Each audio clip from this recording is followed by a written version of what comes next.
Hello, welcome everyone to this video, which is going to be a lecture since in no way I'm going to be yapping about everything I've prepared.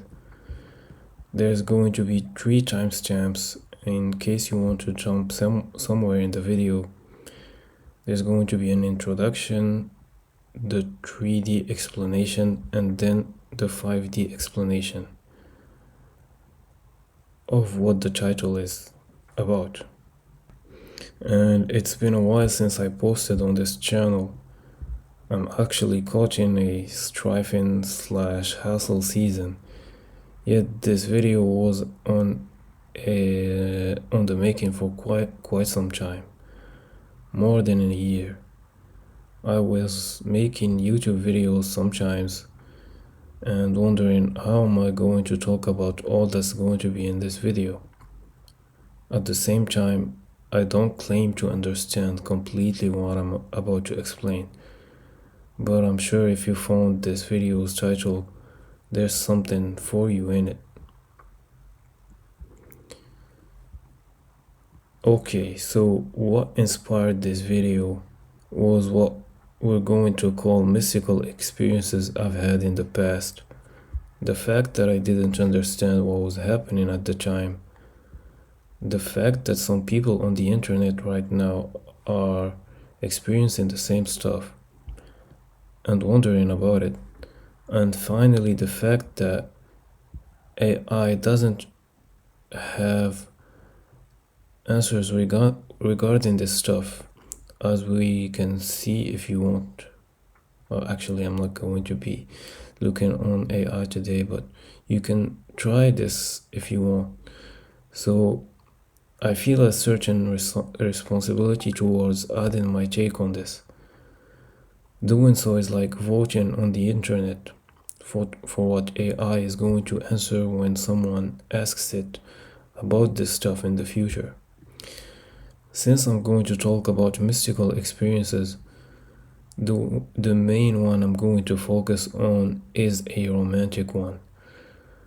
A romantic mystical experience I've had, although this has already been talked about endlessly on the internet as the topic of manifesting specific person,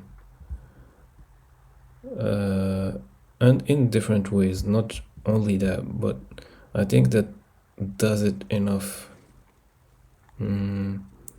justice, not justice, but it's been addressed enough through that on its own.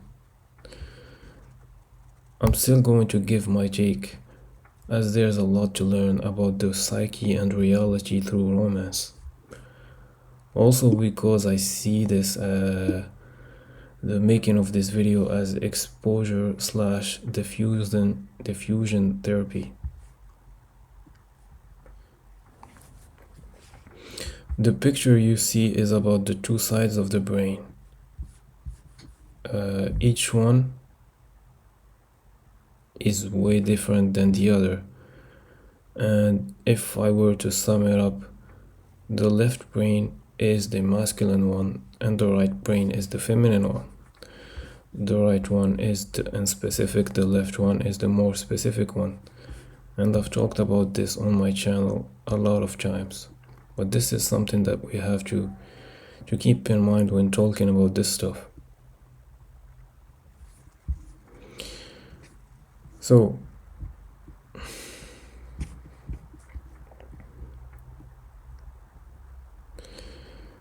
before we talk about my own experience, here's some similar cases of the stuff we're going to be talking about, which is telepathy, premonition experiences throughout movies, books, videos, video games, and so on.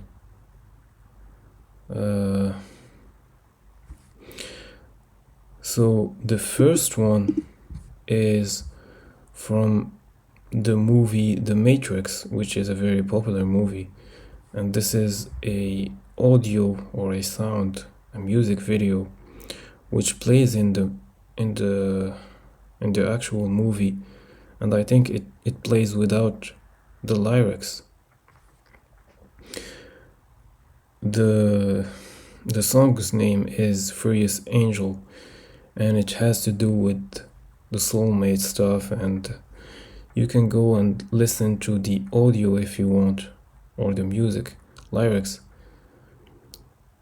And so this is a movie that turned to have this take of red pill, blue pill, while at the same time there's music that is this kind of romantic. And also what I wanted by including this part in the video is that you can't take away the lyrics from the music. In a way, even if you don't agree with the message of a certain music video, for instance,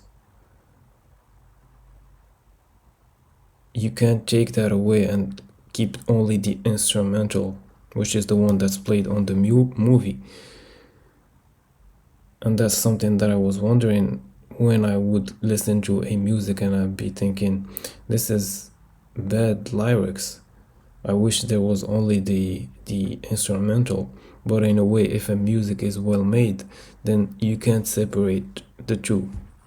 That's just a tangent on this, on what will follow. But yeah, the second one is something that's going to be on the thumbnail of this video, which is a movie called Troy, and this is also a very popular movie. And in this scene, the two characters will meet, and Brad Pitt in this movie has so much aura then that when the other character sees him, and I haven't watched the entire movie, but I have seen that scene, the other character says to Brad Pitt that he has seen this moment in his dreams. Now, maybe he's interpreting, or I'm interpreting it in a different way than what it was indeed, but I think that he sees Hector in that scene. He was wowed, and that's what led him to experience the deja vu.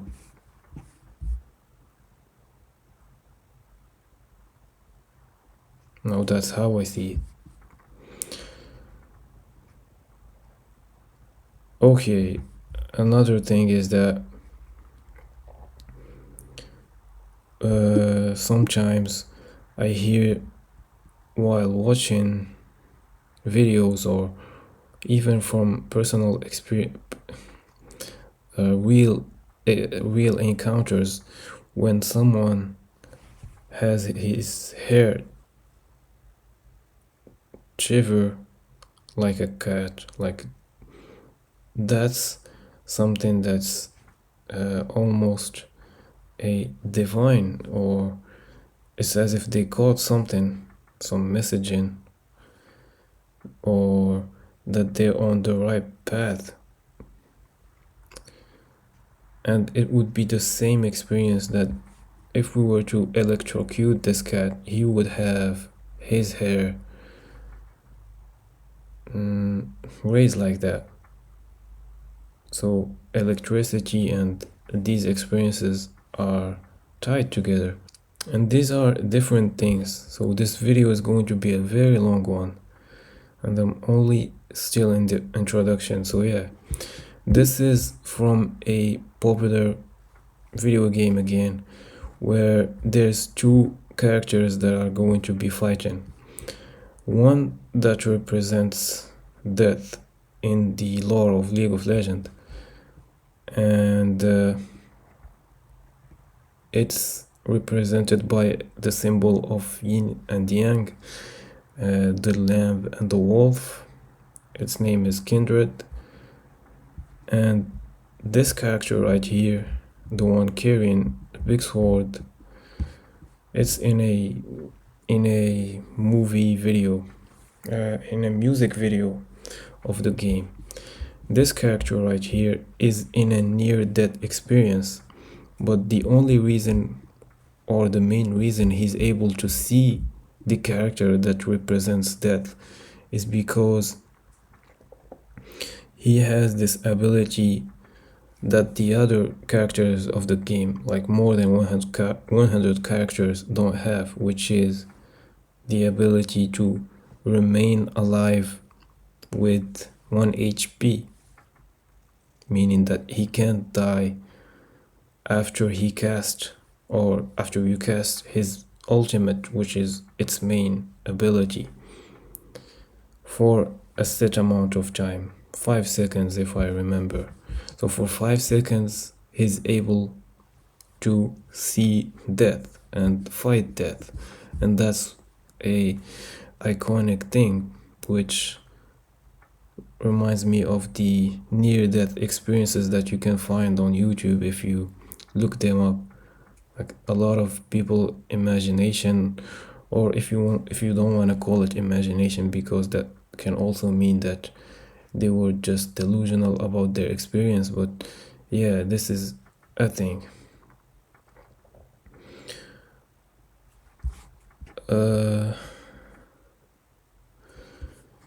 This is a spider, and this spiders have a lot to do with these experiences, but one experience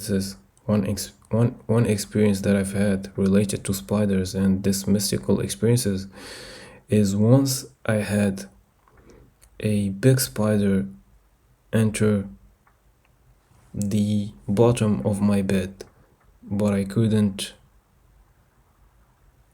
remove it from there. So I spent 2 nights sleeping on my bed, yet at the same time I knew that there was a big spider on my bed somewhere. And so the first night I slept and I experienced nothing, which maybe I just forgot because I just go to bed, doze off, and don't remember anything the next day. But the next day I was sleeping and I was thinking about spiders and dreaming about the spider, that it's going to be near me or that it's going to be jumping on me. And the first thing that I do when I open my eyes is that I find the spider in front of me and it jumps on my face. So the moment it jumps on me, I jump away as well from the bed, and like 3 meters from the bed, and then I recollect what's happening, and then I go and I kill the spider. And that just goes to show the neuroplasticity, or how your brain is behaving when you're sleeping and these unspecific things happen. Like, it could have been anything, any imminent danger that I would have recollected the moment I woke up, but it was the spider. And I'm not the only one. So as I was making this video just very recently, I've seen something that I recorded or I screened on my phone, and it's kind of similar to this experience. So let me find that. So yeah, this is a post on Facebook which goes like: scientists discover a striking new ladybird, or I don't know exactly its name, maybe it's incorrect, new ladybird spider species in Morocco, which is my country. And somebody said something on the comment section, which is: I've been dreaming of spiders all night, surprised to see that post the same day. So spiders are really a thing when it comes to psychic phenomena. There's a song called Spiders from System of a Down, which is a band that has a lot of songs that go along the themes that I discuss on this book, rather on this channel. Yeah. Another thing, which is this part of this book called Man's Search for Meaning, and it's about the German camps and survival, basically. So what happened in a certain part of the book where the author discusses after he's been separated from his wife, he's been in the survival parts of like really tough, and so he starts hearing the voice of his wife in his mind, and one could say, or he might have said, I don't remember exactly, but one could say that he was receiving psychic suggestions from his wife. But what he learned later, after the survival and the torture and everything ended, like he survived, what he learned is that his wife was basically dead at those times where he was thinking that he's receiving telepathic messages from her. And so in one side you can deny this man's receival of the messages, like basically if she's dead then telepathy is not real. But what if telepathy is not coming from a one singular reality? And this is what we're going to be discussing along this video. So say you have, for instance, a twin sister, and then you go to that twin sister and you tell her, I just received this psychic impression, or this weird voice from you yesterday where you said this and that, and your twin sister says, no, I haven't sent you anything like that, and I wasn't thinking about anything like that. So are you just going to deny the fact that maybe that signal came from somewhere? That's the idea. Also, this is a very popular anime, cartoon, whatever you want to call it, and in this scene the main character dies, and the main character, the female main character, gets a hint, and she turns this way, like the L'Oreal. It's a shampoo brand with famous ads, and so you kind of see how these experiences they are all around literature, movies, and things like that. So in this video you will see me refer to deja vu, synchronicities, manifestations, and telepathy as the same thing. So why is a deja vu a synchronicity? And I'm reading this.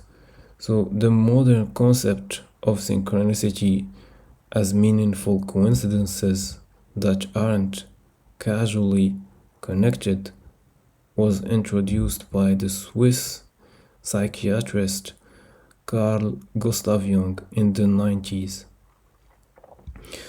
and he published it in his 1952 essay Synchronicity and a causal connection principle. It's when an event is not happening in the traditional physical matterly cause and effect of the universe. In other words, pushing a set of dominoes and all of them falling one by one is not a synchronicity as much as me thinking about a red plane and for that red plane to manifest in my reality. Whether that thought was telepathy or a deja vu or a repeated number, it supposedly doesn't enter the physical chain of events that led the plane being in that place.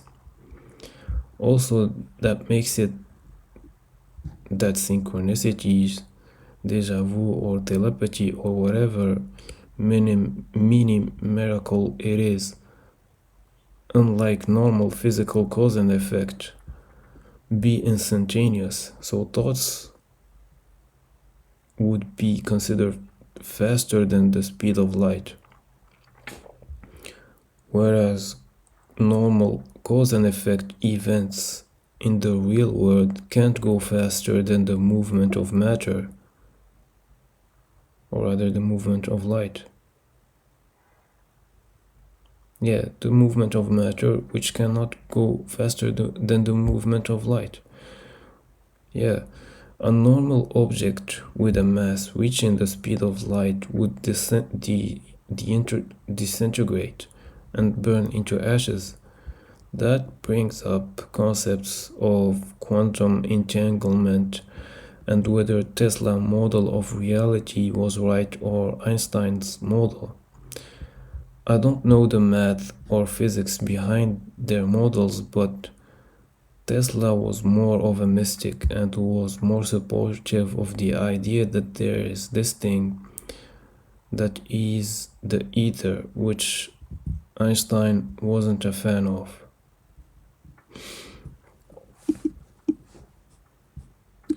Yeah, so if you were to take on one thing from this long video, which will be a gnosis puking for me if you see it that way, but yeah, it's going to be a lot of information, and sometimes the way to digest information is maybe not to post about it, but just to sit in nature or whatever. But if I did that, then you wouldn't be watching this video. So if you don't understand what I'm going with this video in a certain part, the main thing is that premonitions, synchronicities, telepathies, deja vu, and all similar mini miracles don't make sense outside of a multiplicity of realities model, sometimes also called multiverse. That the multiplicity of reality is one of the fundamental properties of reality, or else it wouldn't make sense. So, for instance, in the case of telepathy, it's never a one version of you in a one reality that is receiving messages from one specific other person that is specific and the only one in the one and only finite universe. It's more so you picking up a matching frequency from the multiverse, where there is infinite versions of the telepathic sender and infinite versions of the telepathic receiver, and everyone is you pushed out in the end. It's all you and everything is frequencies. Okay, so another thing about telepathy is the following, which I found very recently in an interview with the author Michael Talbot, which I'm sure if I were to read his book, I'm going to get a lot of other insights and think I was wrong about some stuff. But yeah, his analogy from a video of him talking goes like this. So suppose you come from a tribe where you've never seen an aquarium, you've never seen a fish, you've never seen ocean, but you know what a TV is. And in a room they put two TVs, one from the front facing side of the aquarium, and on the other TV they put the other side of the aquarium. And you who have never seen a fish don't know what a fish is, or what inside the water can be, what an aquarium is, all of that. When you will be seeing the fish, you will be seeing it from its two sides, and you would be seeing the fish move sideways in both the TVs, but you wouldn't know that it's the same fish. You would only be thinking that when this fish goes left, this one goes right. And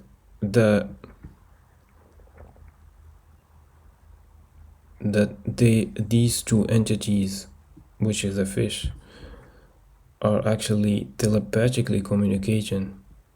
For them to be this fast acting, but in reality they are the same fish, they are the same thing. Everyone is you pushed out, and the only way to view this, if you are able to perceive higher dimensions, or maybe the algorithms can notice this type of stuff, this weird behaviors in the internet or whatever, but if they can't, that's also logical,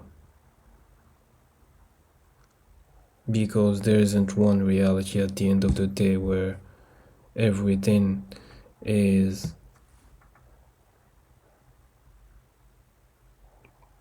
like, if we're always shifting realities, then, and it's something that we will get later into, but you can live in a reality where there is none of this stuff, like none of the stuff that requires faith or believing in miracles or whatever. One person can be living in a reality where there's miracles and all of that, while the same person that coincides with them is living in a world where there is none. And for a fraction of time, maybe there's gonna be a hint of a life that has miracles, but just after they separate, each one is going to go to their paradigm.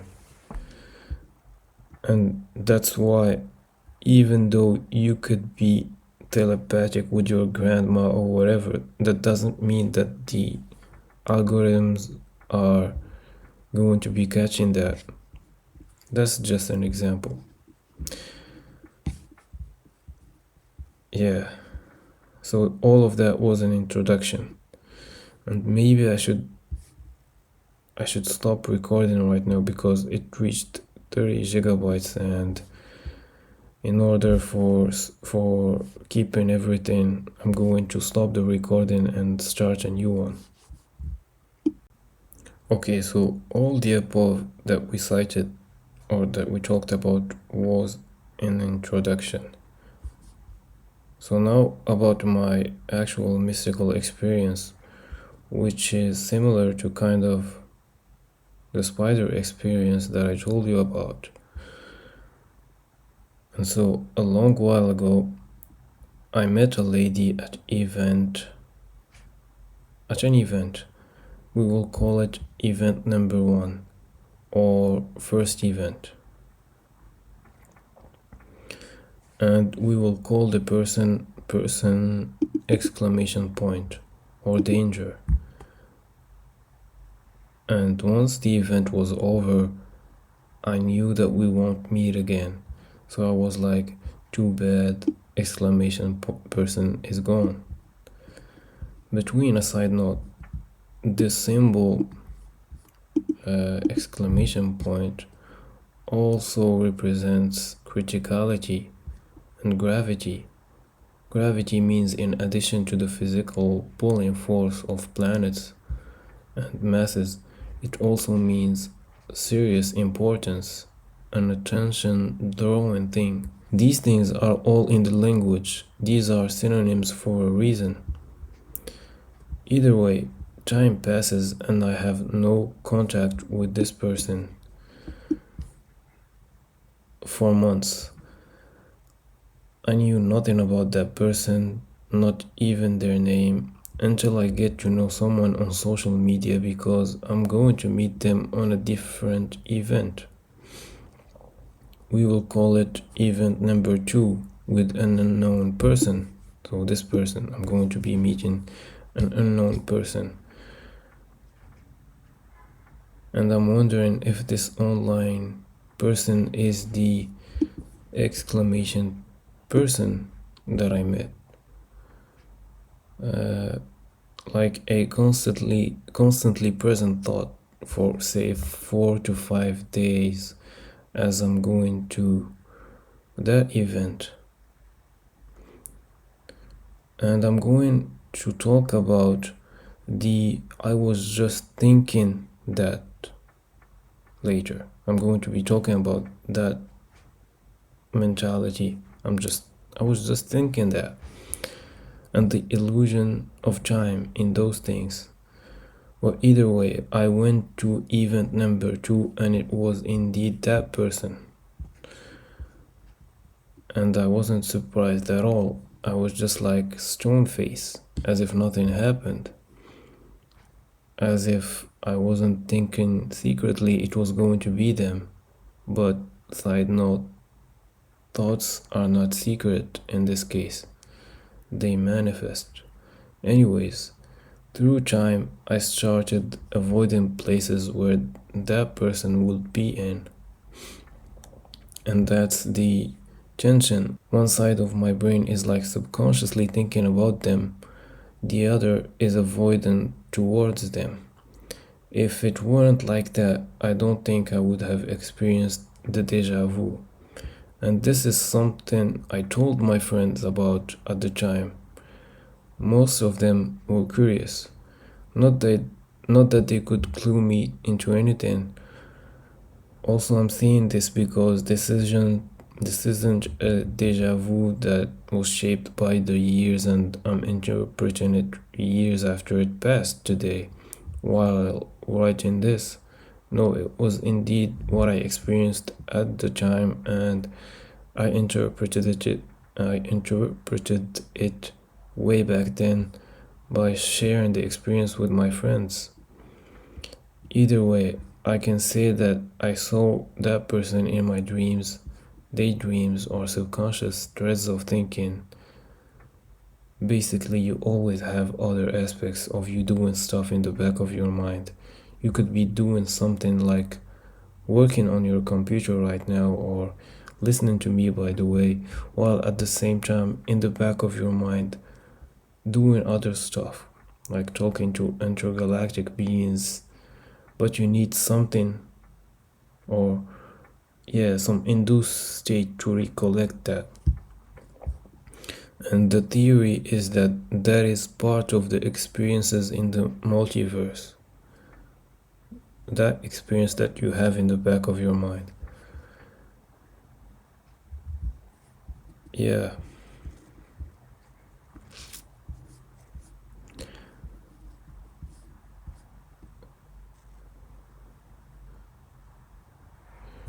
Okay, so back again from the tangent. I can say I saw that person in my dreams, daydreams, or subconscious threads of thinking. These experiences are referred to sometimes as divination. You saw something about to happen, a deja vu, a premonition, a synchronicity, and it happened. So, should it be considered as a confirmation? So, in the case of romance, is this a soulmate? The elephant in the room? And why wouldn't you ask such a question?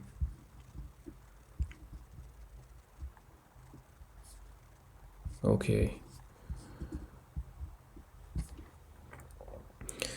Another question comes to mind.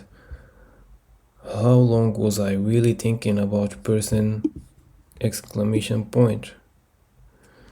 I said it was about 4 to 5 days thinking it was going to be them in event number 2, but is it really the case? Another question comes to mind. How specific is the question mark lady right here? So in reality, how many exclamation point must I have been subconsciously thinking about at that time? Because I'm a teenager brain back then, and so what if I met a different exclamation point lady in that event that was in the back of my mind? We will call her exclamation point number 2. Would I have secretly thought again? I was thinking that, whoa, this is crazy. I think stuff and it happens.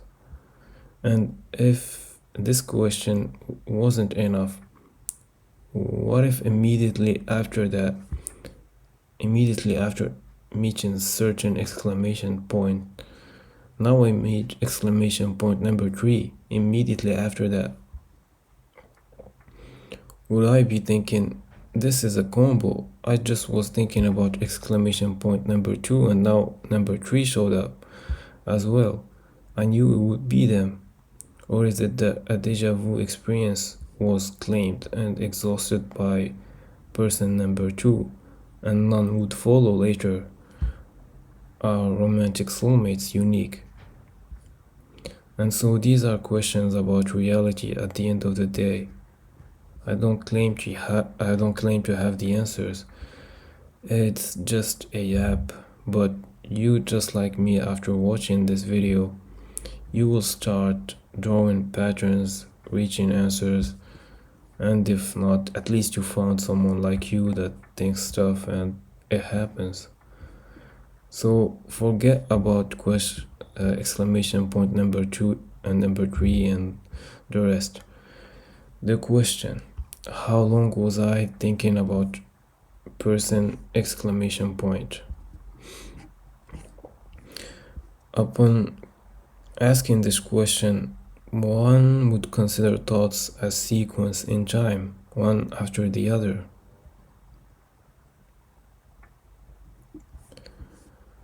And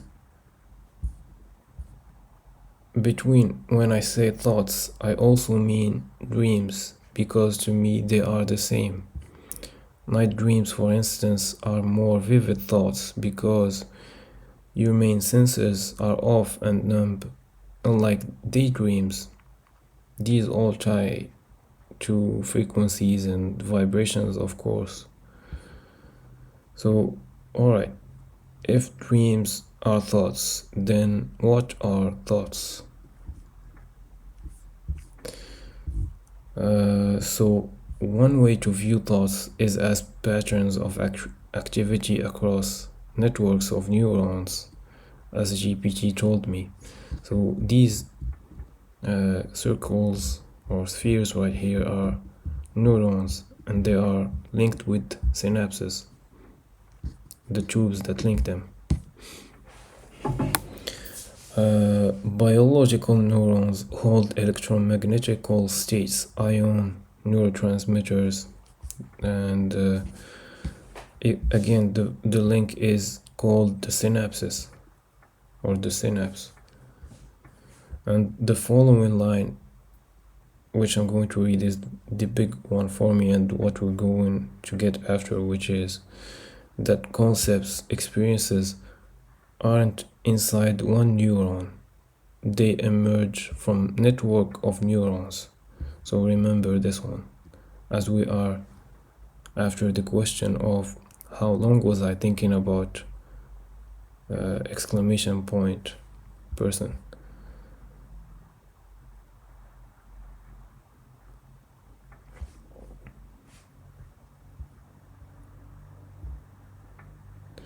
So the concept of me seeing from this line, just from this line in red, the concept of me seeing a person in my dreams is not a singular neuron. It's a bunch of them, possibly containing multiple concepts and specific ones, like how purple is made out of red and blue at the same time.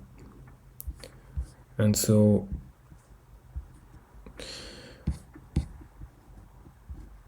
What is the question mark person or lady about?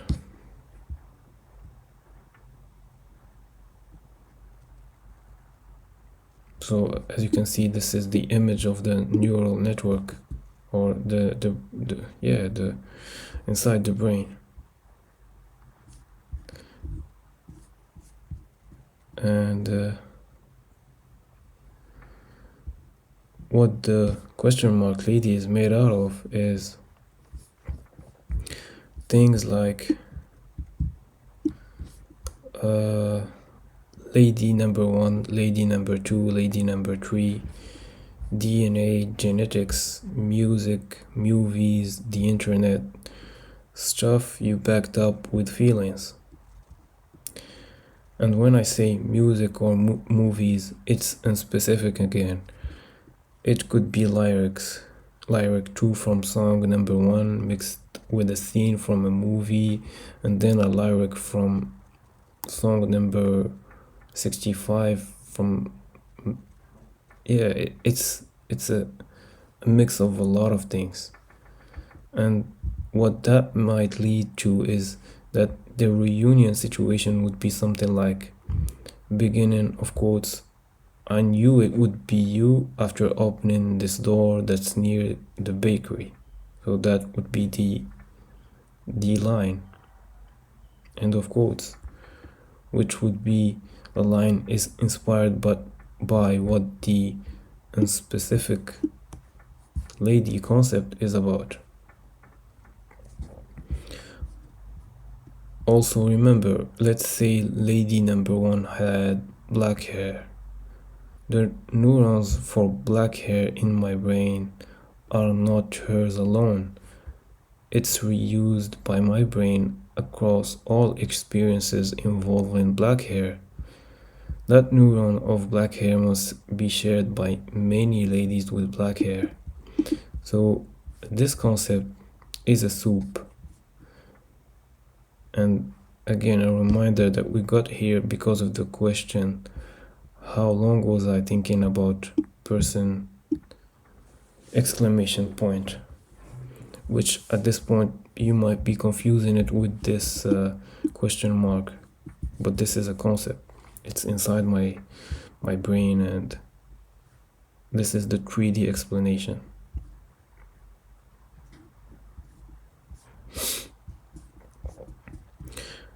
So we've seen a little bit what the question mark lady is about, the question mark concept.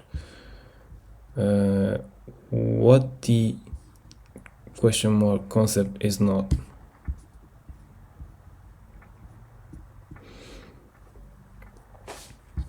So as you can see, we're still in a neural inside the brain, and these are things that constitute concepts inside of your brain, and they are not linked together in a way that makes them a single concept or the same concept.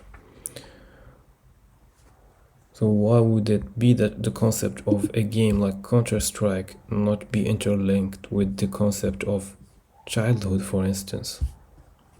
That's something we will see later when we get further, but I would like to make an analogy first with the Newton law of gravitation, which is the law of attraction of the physical world, the universal law of attraction.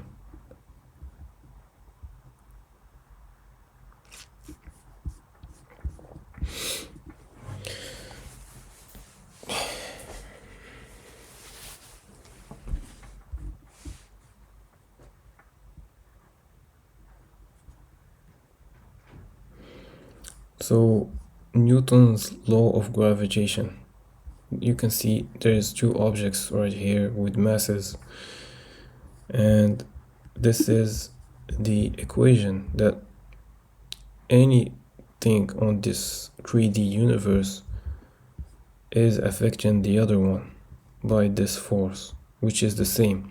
So the same way the earth is affecting me, I'm affecting the earth as well.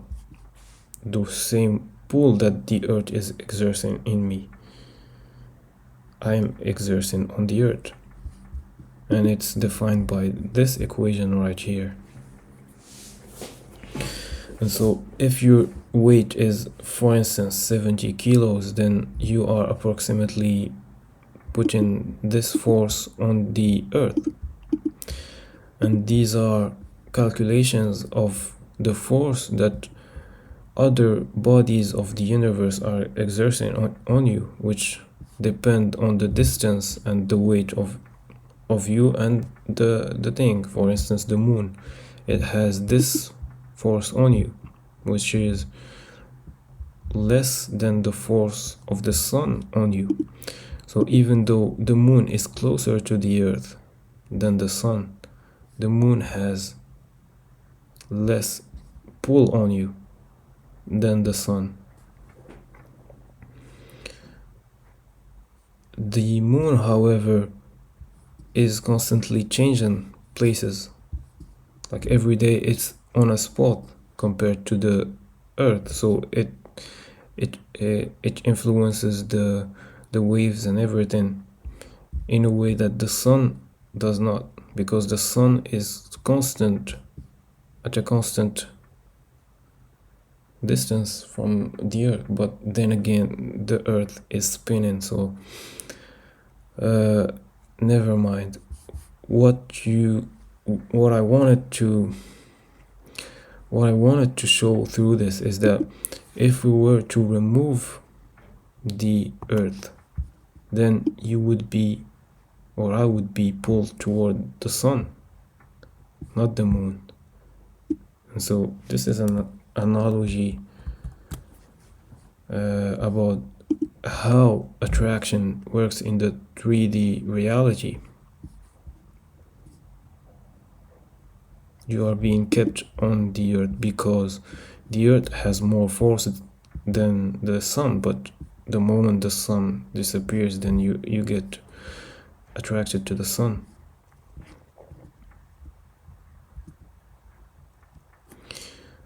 And so when you're about to sleep, or when you doze off during the day, daydreaming to the subconscious threads of thinking, when your 3D senses numb down, neither the earth nor the moon nor the sun nor most of the rest of the 3D is where you would be falling. You fall into sleep, you fall into your self-concept. So if we were to remove these three things, then you would be falling to your self-concept, and whatever dominant thoughts that happened,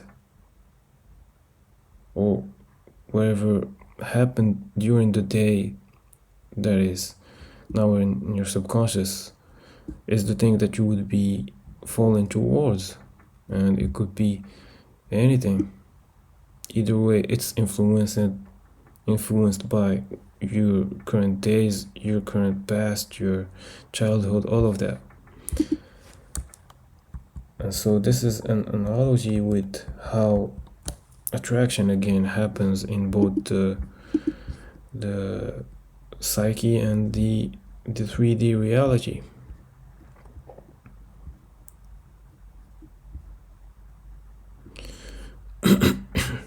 So back to concepts and what concepts are made of, especially heavy concept. So a heavy concept is a network of neurons that's large, strongly wired, emotionally reinforced, and often used. The reason some heavy concepts, like I cited before, don't interact with each other is because their neurons aren't strongly wired. They don't often fire together, so they don't wire together. And so imagine drifting to one of those heavy concepts that's deeply subconscious during your sleep daydreams, forgetting that you were never there because nothing is reflecting it to you.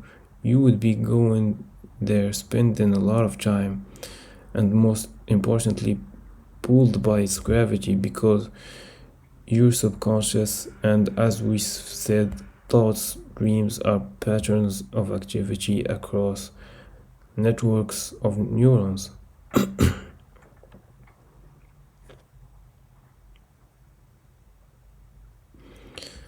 So, in these images, I don't know what I've read, but I know I try to explain how concepts, heavy concepts, are formed and why they are not interlinked. So, why this concept of cars, for instance, is not linked to the concept of childhood or the memories of childhood. The concept of culture strike is not linked to the concept of arm wrestling, for instance. So the reason is, a concept is a bunch of neurons and synapses, and you can sort of view them as a maze. And once you are inside of that maze, subconscious, you would remain in that maze of strongly wired, meaning large and strongly wired. There's no way you would go outside of that concept into another concept, because the path to that other concept is not strongly wired. So you would need to find a tiny wire like this that I'm showing in the picture that would lead you into another concept, but you are subconscious and it would be difficult for you. So that's what makes a concept different than another, a heavy concept. And we're still here because of the question, the main question, how long was I thinking about exclamation point lady or this specific concept? This is why we're talking about all of this.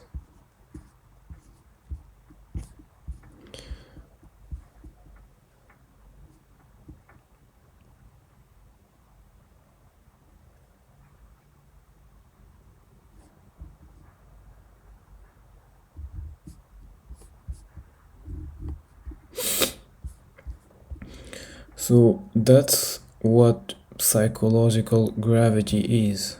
When attention gets trapped in a dense, strongly wired concept, you can't switch your attention to something else, cause all the pathways keep you in that high gravity concept.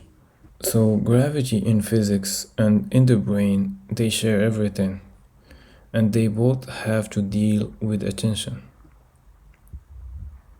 So this is the summary of what I just yapped about regarding gravity made by ChatGPT, which is that in the brain, heavy concepts are like dense, strongly wired networks of neurons, reinforced by emotions and repetition. During sleep or daydreams, attention drifts towards these networks, pulled by their gravity, just as objects fall toward massive bodies in physics. The stronger the wiring and connections, the harder it is to shift focus, which is why some thoughts or dreams dominate our inner world.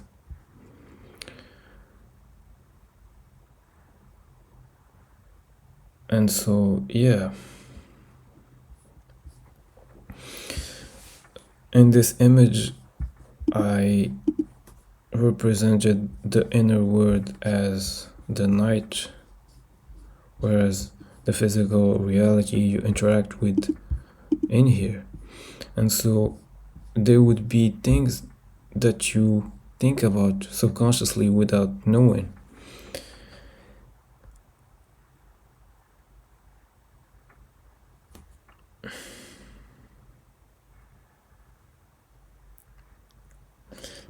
I've already talked about how sometimes I get glimpses of Counter-Strike when I'm near sleep, even though I haven't played the game for years. I don't know if it's from working with a mouse or a computer, is that what it's causing it, but either way, that's something. Also, we all have this one, which is death in our subconscious. We always, yeah, it's always within us, and childhood as well, memories of childhood, and concepts like the unspecific lady. That's also something that I think we a lot of men have. And then there's concepts which are in reality and in your subconscious as well.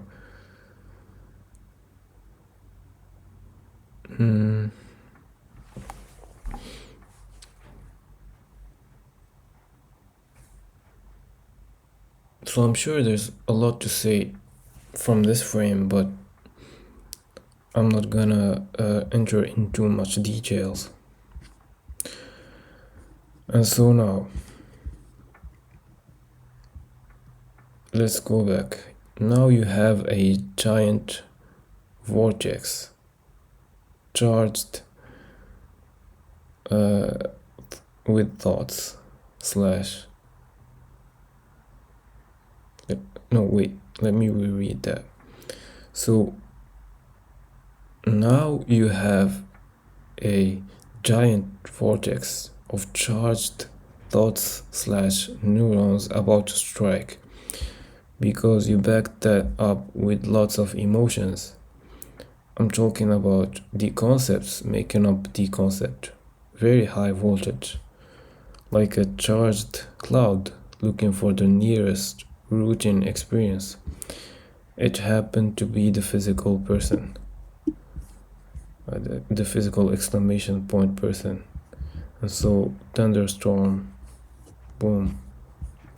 They call it in French coup de foudre, which literally means to fall for someone, or literally thunderstrike. And it's different experience for everyone. You might experience it as a deja vu in my case, or I don't know, everyone is different. I'm not saying that all psyches are the same.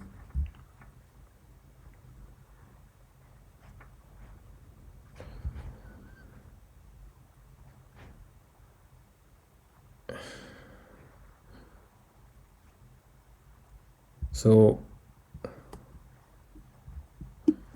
me liking someone, or even me being wowed by someone, or sensing some aura or whatever, seems to be through a synchronicity experience. So just keep that in mind. If you saw someone in a deja vu that you've never seen, it probably means you either like them or you're scared of them, something like that. So say I meet someone that is very menacing or very, I don't know, giving vibes of danger, then I might see it as a deja vu experience or a synchronicity, and they might get that a lot. Who knows? That thing being told to them.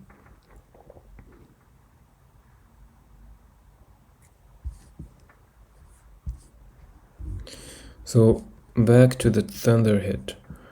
Whether you consider the thoughts as the negative charge or the positive charge, they need something to discharge into for a fraction of time.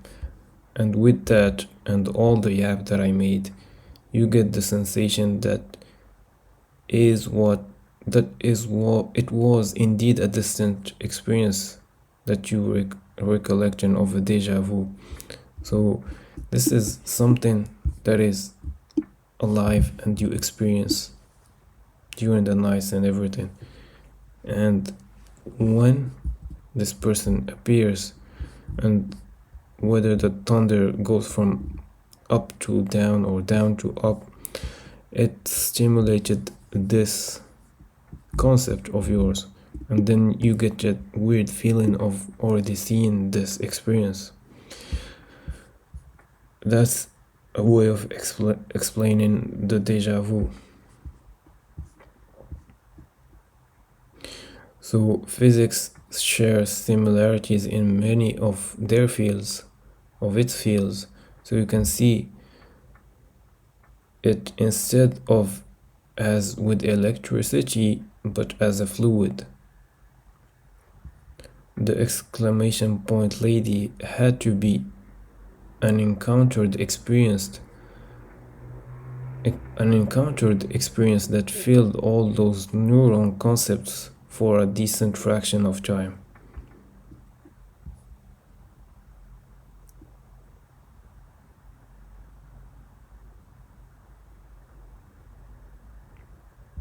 So briefly, it was the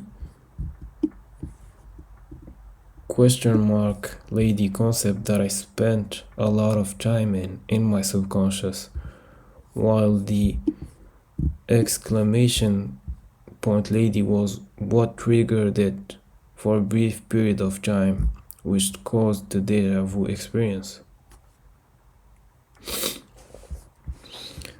And yeah, this is gnosis. So I have to include some of the esoteric stuff here.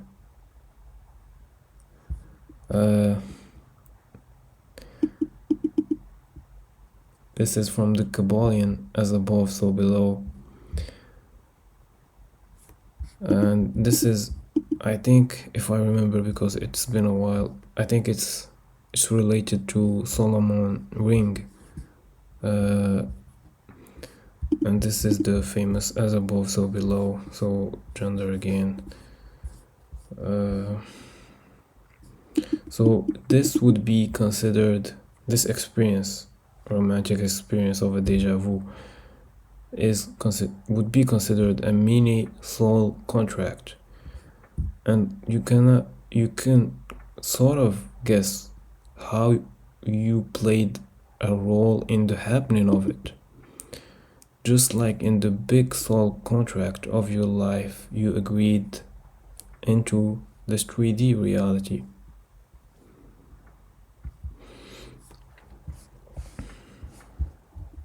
But as I was yapping right now about these experiences that were lived by me and by others, whether related to romance, a hint of a deja vu, a premonition, whatever it was, I mentioned neurons and how these things sit in your brain in a 3D space. And most of the above can be explained without the woo-woo side of it, but I had to include it in order to make this part easier, which, yeah, if you don't believe in souls or whatever, it is still a deja vu explanation. I just mixed in some occult religious beliefs in it.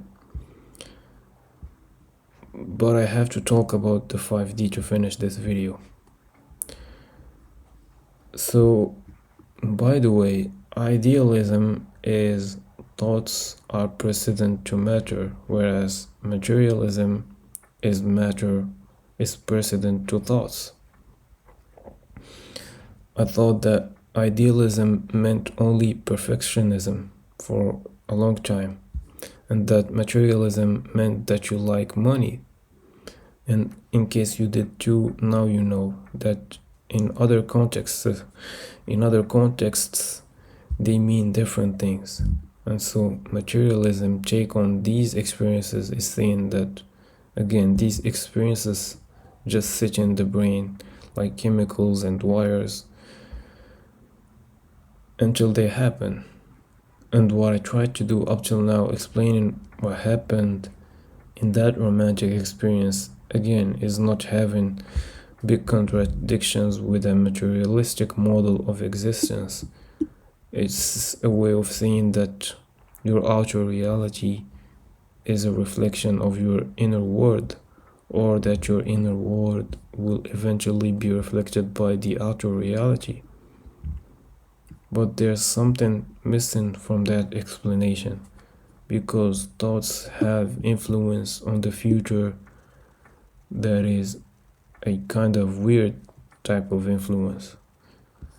So these experiences are not sitting in just a 3D neuron inside of your head skull until they happen. That's where we get into the idealistic explanation. So 5D.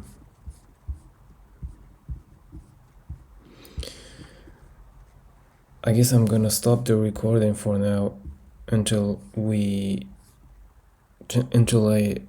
export this. So in Spiritual Tolkien's YouTube videos, you probably would have heard about the concept 5D many times. So why exactly 5D? Why not 6D multiplying 3D by 2 or 100D? Why exactly is the number 5? And I asked AI about it, and it didn't provide a clear answer unless you really remind it of what I'm going to talk about. And so that's why I need to talk about 5D. Not that there ain't a video talking about it, but remember, this is like voting your opinion of what 5D is. And by the way, if you agreed about what the 5D is going to be explained as in this video, then like this video. So 5D, what it is, why is it linked to success stories, to relationship stuff, to money, wealth, health, souls, and so on.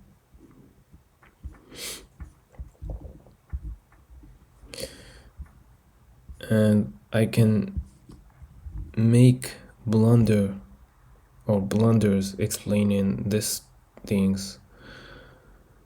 ChatGPT is or was my main fact checker for some of these, and I made sure to confirm most of what will follow.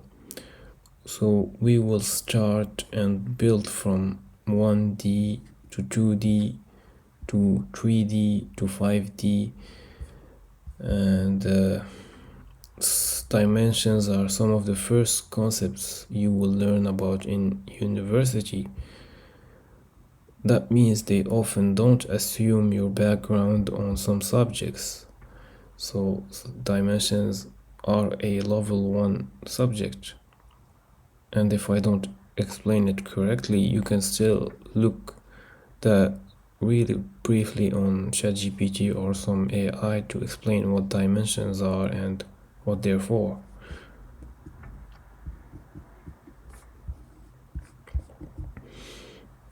Okay, so this is just to warm up a explanation of what dimensions are, which is that, and I'm going to read this.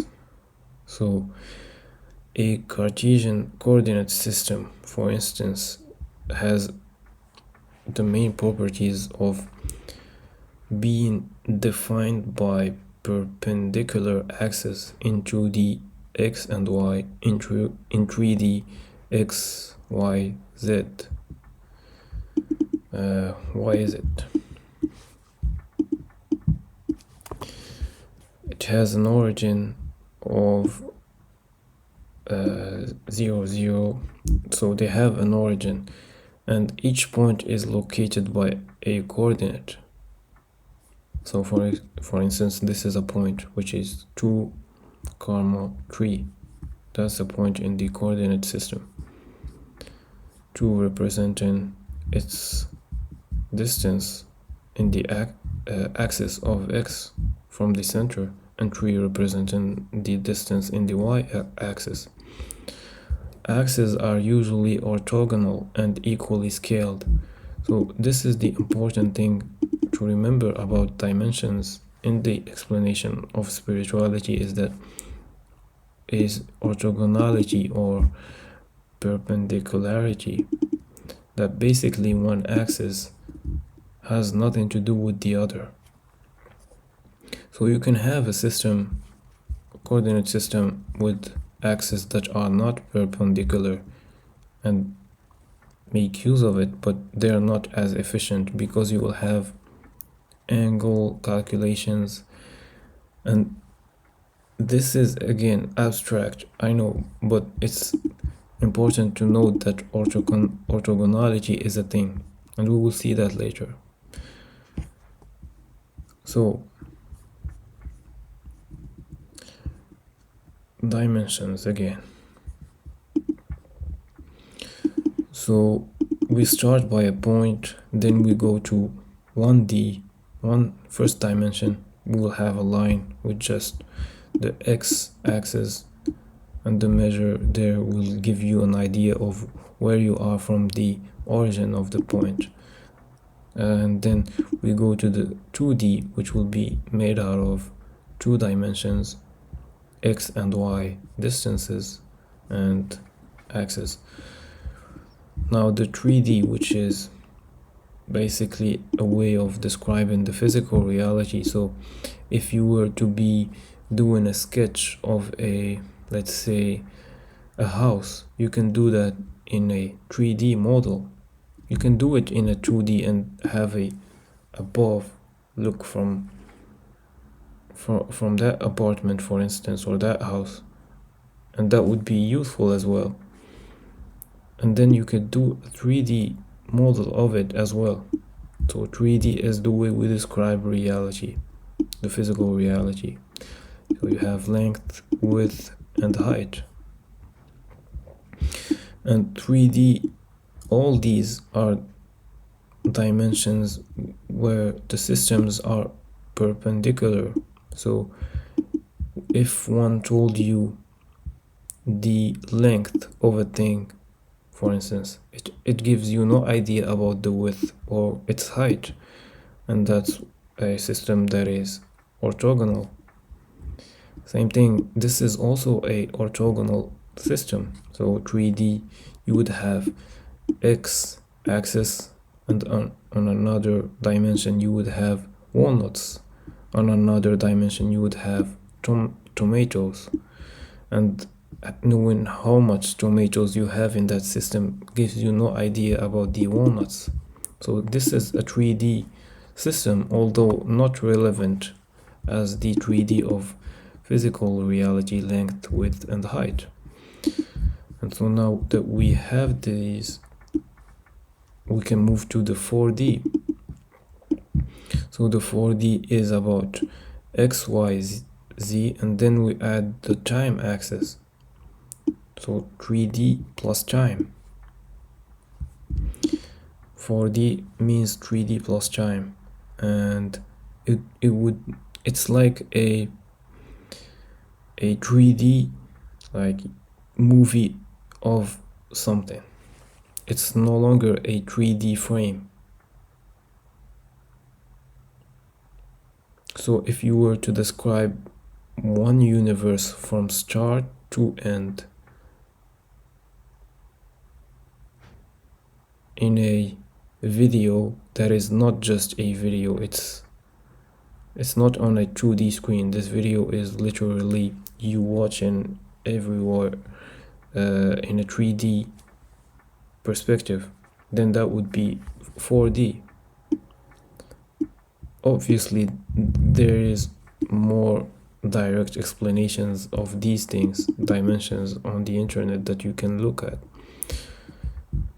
And then we have 5D. So 5D, now in addition to the X, Y, Z and time, which is the 4D, the common 4D we talk about, in addition to those, we will have another dimension that is unrelated to the other one, which is, we're going to call it R, and it's going to be made out of the 4D plus expanded consciousness / alternate spaces. This is what the 5D is about.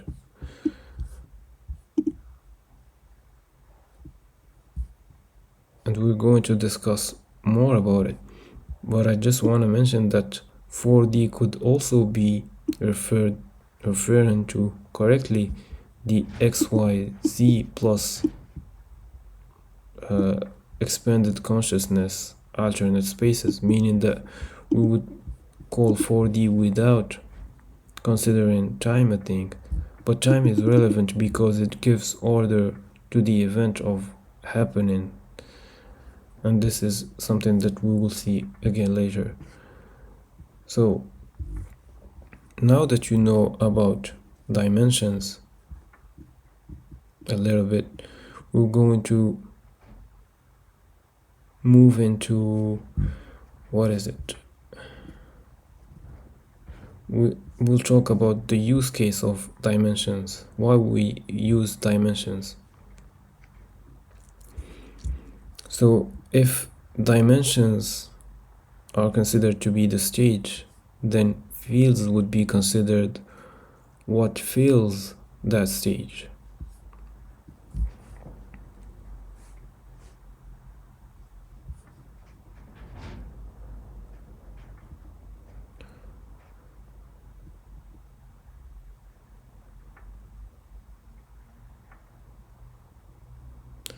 Okay, I'm going to read again.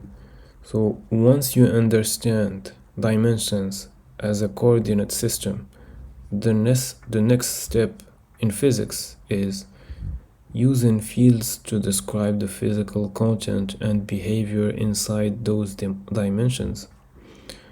Once you have a stage, fields are the quantities that exists at every point in that stage.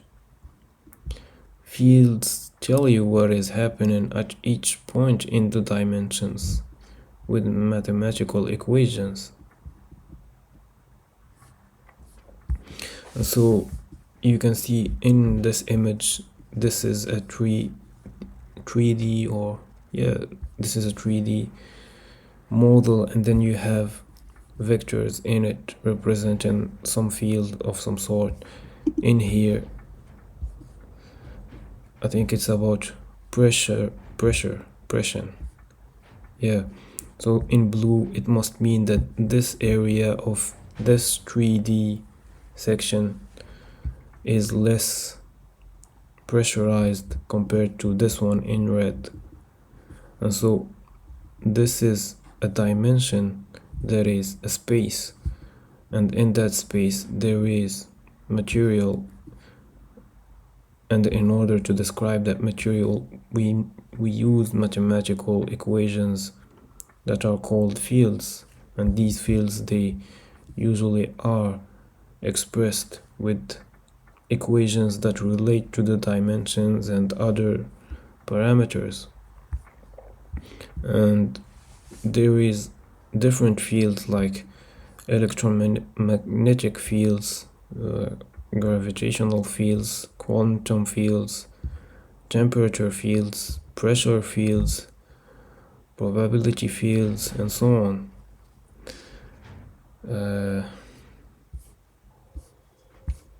Yeah.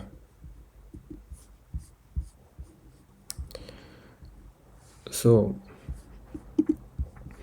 amongst the fields, there is two main distinctions. There's the fundamental fields, which are like the electromagnetic, gravitational, and quantum ones. And the fundamental fields are numbered. They are like the last major discovered fundamental field was the Higgs field in 2012, which means that it's not they are all discovered, but they are finite. And on the other hand, there is derived fields, which are fields like temperature, pressure, density, velocity, and these fields, again, they are used in the universe, the 3D models and so on. But these ones are derived and they are infinite. You can think of as much as you want of you can basically invent a field which is a derived field to mean something. Yet temperature is something that we use every day, so why would that be derived compared to the other ones? And the explanation is something like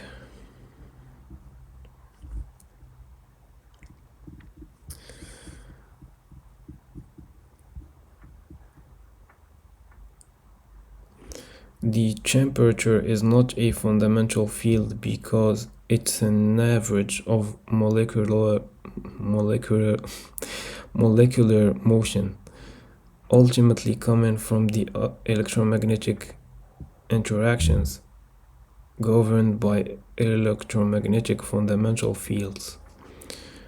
So basically, yes, temperature is a measure, but in the molecular side of what's happening inside a hot cup of water compared to a cold cup of water, there is molecules, and these molecules are vibrating, and in the hot cup of water the molecules are moving so fast that if you were to put your hands in it you would feel their collisions, which is the deeper reason why a hot water feels hot and have a high temperature. And so there is a different way of explaining why something is hot, which is the molecular movement of, like, the way of movement of the molecules of that hot water, not just the temperature measure.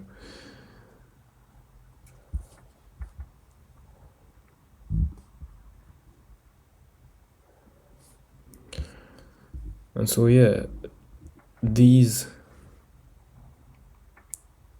derived fields are basically secondary. You can deduce them from the fundamental fields. That's what I'm saying. And in this case of temperature, the electromagnetic interactions are the ones that would give you the temperature fields. So the reason I emphasize on fundamental fields and derived field is two things. Is that the first thing, if you had perfect knowledge of all the fundamental fields and initial conditions, you could simulate the entire material universe. That's a big if. And if you knew the values of all the fundamental fields of a space-time in the second image, for instance this image with the boat, you would know it's a green boat floating on a greenish looking water with 3 people on it. So you got the idea. Fundamental fields fully determine reality, and they are known to us. They are numbered, I mean. So yeah, that's the first thing. The second thing is that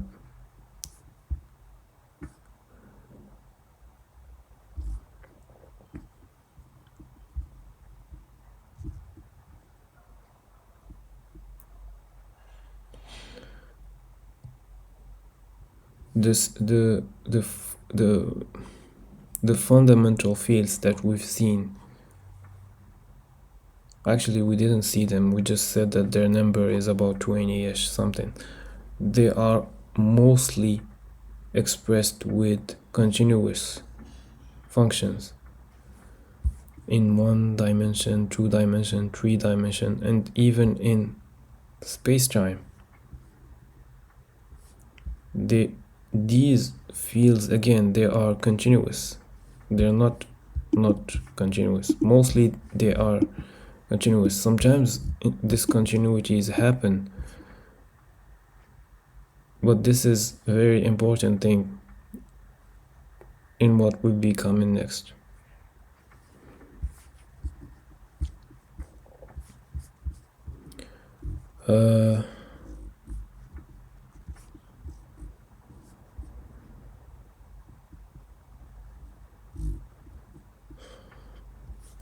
Yeah, so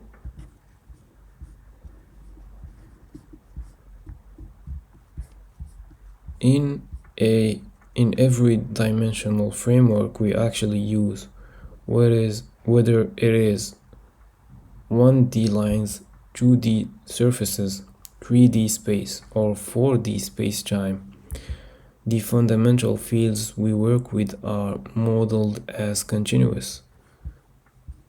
So if you had to place a bet, are you willing to bet or have faith that there is a relevant 5D we don't see? And I say relevant because it's one that includes space-time, not one made with dimensions like tomatoes and onion. And so this 5D is inclusive of space-time, yet unperceivable to us with our main senses. Maybe there's entities with higher perception, like commonly depicted in religion, angels who could perceive these dimensions. And the important part is that in this relevant 5D dimension, the fundamental fields are still continuous. Okay. So, continuity and dimensions explained in a simple way.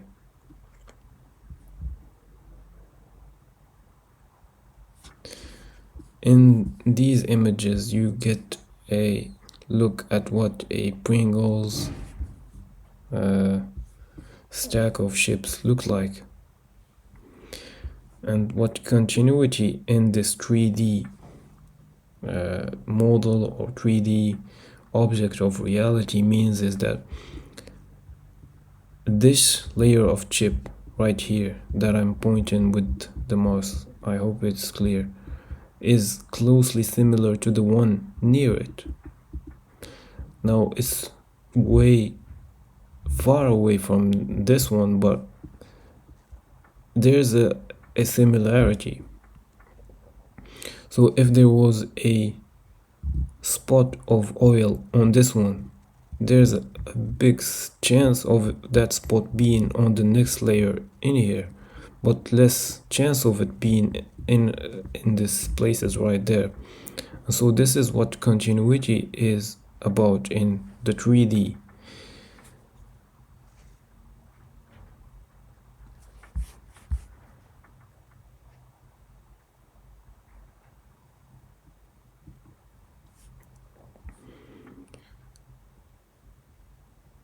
And at the same time, you wouldn't be going inside the Pringles, for instance, and find a layer of carrots, fried carrots, or something else. So this is what continuity is about. And therefore, unless you're in a very discontinued, isolated universe reality, there's gonna be alternate universes to yours with multiple versions of you. This is not saying there is alien life light years away. This is saying that if you have black hair, for instance, there is a remotely close alternate reality where you have slightly brownish hair and then more shades of hair colors. And then the question comes, who are you and where's the limit to what you would identify as an alternative? Let me repeat that. And then the question comes, who are you and where is the limit to what you would identify as an alternate version of you, and everyone else is you pushed out version of you. So these are two things: an alternate version of you, and then everyone else is you pushed out version of you. So you that's watching this video, I'm a you pushed out. a far different shade of you.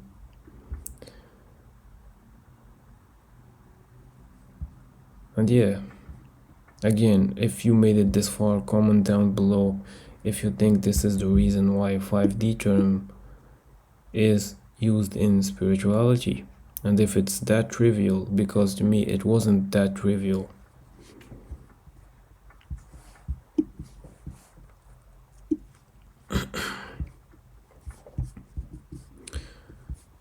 And with that said, everything we experience is within 5D.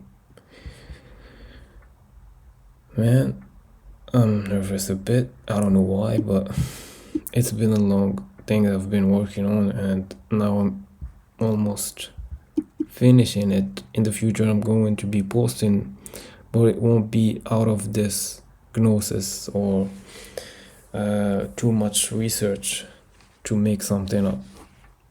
Not make something up, to post something. So the main senses experience the 3D physical reality, but the rest comes from 5D. And I'm going to be listing a bunch of things related to 5D. So thinking some thoughts, it's in 5D. Dreaming, doing astral travel, that's in 5D. A desired reality, it's already in 5D and you can attract it. Got a premonition, it's from 5D. A deja vu, in 5D. Synchronicity has to do with 5D.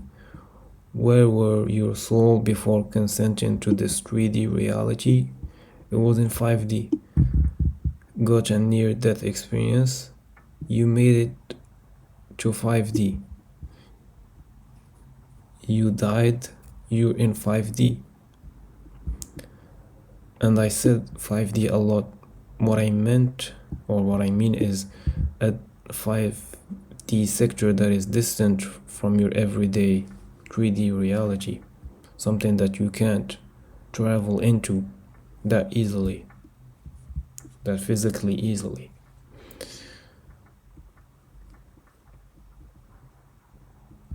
And this one is a speculation, but say a random thought that you get that states, I'm going to the beach today. Well, that thought is a frequency that stems from multiple realities, just like all your thoughts. So somebody said, I'm going to the beach to someone. Somebody is actually going to the beach in reality number, I don't know what.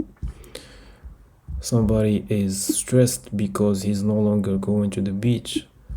And of course you said to someone 3 weeks ago from now that you are going to go to the beach. Or you have seen an advertisement for a house near the beach. But that's how you think, I'm going to the beach. It's a frequency combining your physical experience and collective 5D.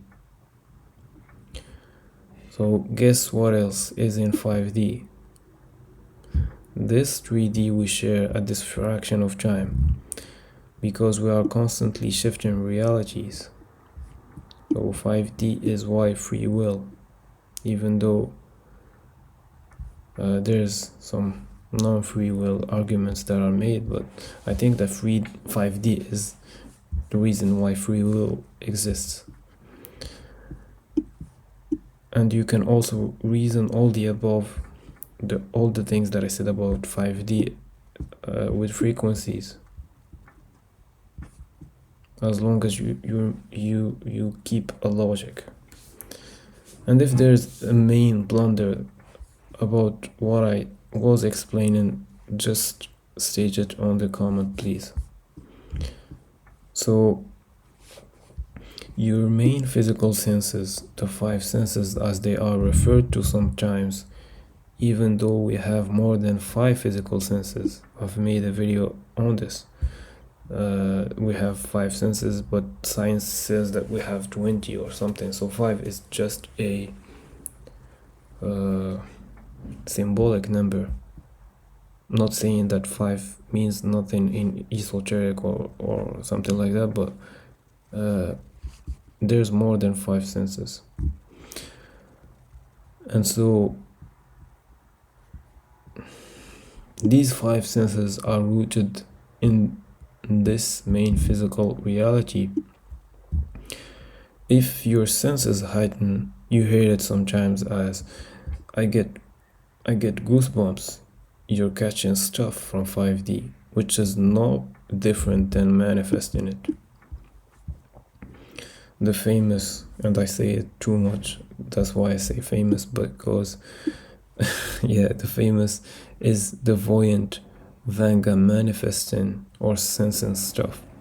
So if you don't know Vanga, that was a famous voyant in Russia that predicted a lot of stuff and has predictions still going.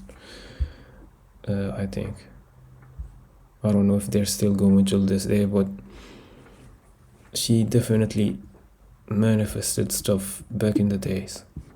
So God consciousness is that which has seen 5D and beyond. Something to keep in mind. And everyone is an alternate version of you. Everyone is you pushed out. Yeah.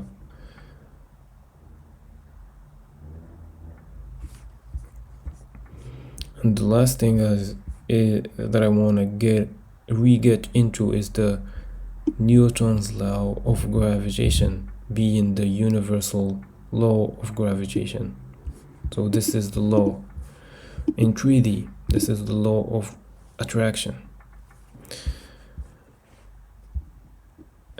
And in 4D, like G in the equation, G is a constant, so no issue with that. Distance, this is r squared, which means distance squared between the two objects, and that exists.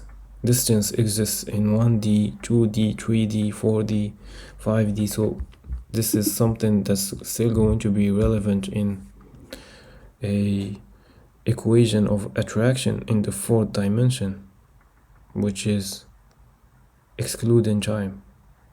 So this one is excluding time, 4D is also excluding time. That's why we're not calling it 5D. But the thing that's imperceivable in the other dimensions is mass, and I'm talking about the physical mass, not the mathematical mass. So mass doesn't exist in 1D or 2D, but it exists in 3D. And what is mass in 5D or 4D? What is it? So in other domains, the role of mass is played by, in psychology, is played by salience/weight. In neuroscience, it's played by synaptic strength plus network size. In machine learning, it's played by activation energy slash biases. And subjective experience is played by emotional charge. That's what mass is in different domains, and you could kind of wonder what the mass role would be played by in the fourth dimension, which is something to think about. Yeah, and so this is the end. I'm gonna send this video transcript into an AI and put the key takeaways on the description. And thank you for watching. It's been a pleasure making this video, and thank you for watching.